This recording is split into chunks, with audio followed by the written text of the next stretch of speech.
sikur të mos mjaftonte fakti që na vjedhin, do jenë të mbrojtur nga ligji. Ne propozojmë që në pikën 2 të shtohet rrethi i subjekteve ndaj të cilëve nuk mund të jepet pezullimi nga detyra.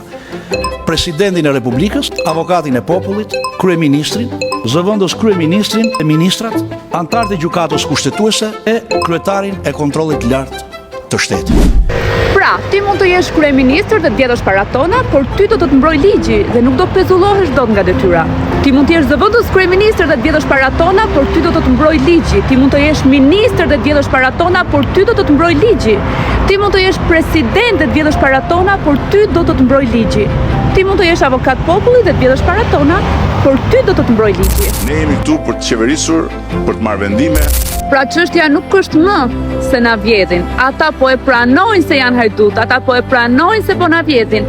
Çështja është si ta legjitimojnë vjedhjen që na bëjnë për ditë. 100 herë të kthehesha, 100 herë do bëja një gjë.